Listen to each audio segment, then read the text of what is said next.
For this recipe, you only need half a vanilla bean. I'm using a whole one because I'm doubling the recipe to make 2 different flavors, classic and matcha. Split the bean lengthwise with a sharp paring knife. Try not to puncture all the way through, just cut through the top layer.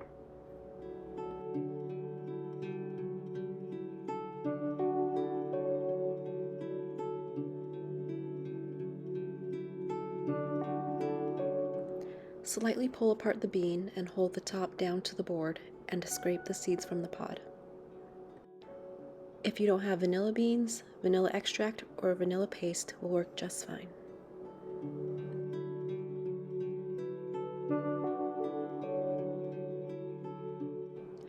In a saucepan, add your cup of heavy cream,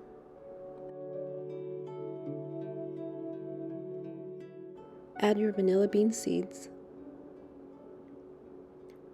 as well as the scraped vanilla pod. Bring your cream to a very gentle simmer. As soon as it simmers, turn off your heat and remove it from the stove. Cover and set aside to allow the vanilla to infuse for 15 minutes. If you are using vanilla extract or paste, now is the time to add them. Allow the cream to cool slightly. Remove vanilla pod after 15 minutes. In a bowl, combine egg yolks, sugar, and salt.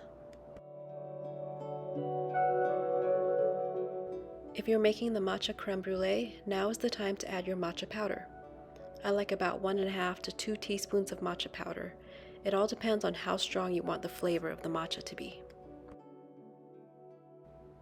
Very slowly, add your warm cream. Add a little at a time and whisk to combine. Do not add all your cream at once or too quickly or your eggs will curdle.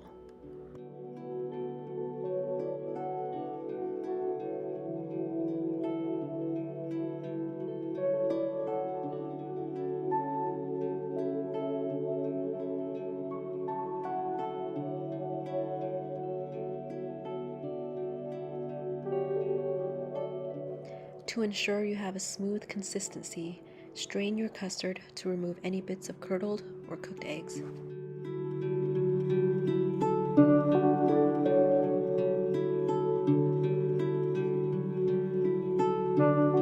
Use a spoon to skim off any foam or bubbles. This recipe yields about 2 5-ounce ramekins. You can use smaller or larger dishes. I like these shallow ramekins because it means more surface area for the sugar and is the perfect ratio of custard to crust. Place your ramekins in a baking or roasting pan with sides high enough so that water can be poured in to come halfway up the ramekins. Fill your dishes with the custard.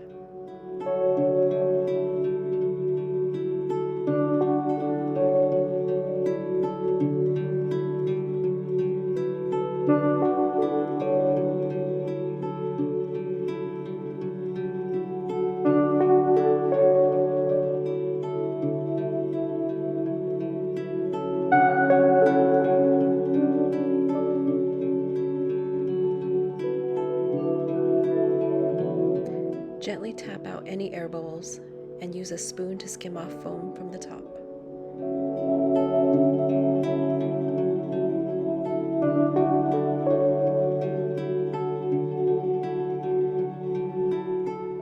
Very carefully pour in enough boiling water so that it comes halfway up the sides of the ramekins. If you pour too much, the ramekins will float around, and we definitely want to avoid that. Bake your creme brulee at 325 degrees for 25 to 40 minutes. It varies depending on the size of your ramekins. Check it around 20 minutes. You'll know it's done when the custard is set, but still slightly wobbly. Do not overbake. You want that jiggle when you give the ramekin a little shake. Mother.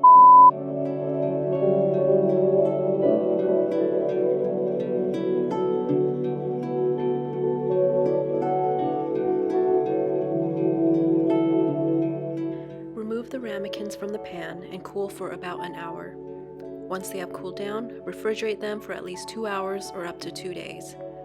The nice thing about this is that you can make them in advance.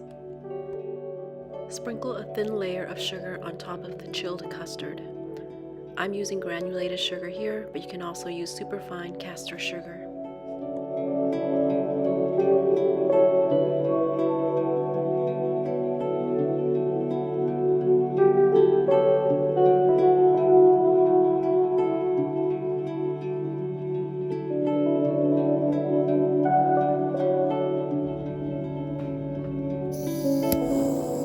for the fun part. Using a blowtorch, caramelize the sugar on top.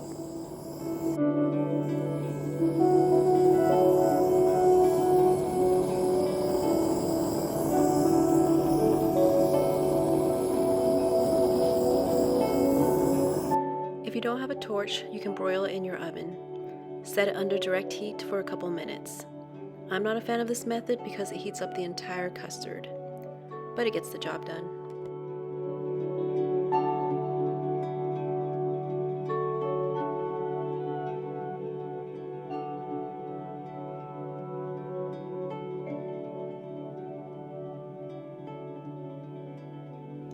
Allow the creme brulee to sit for 5 minutes before serving.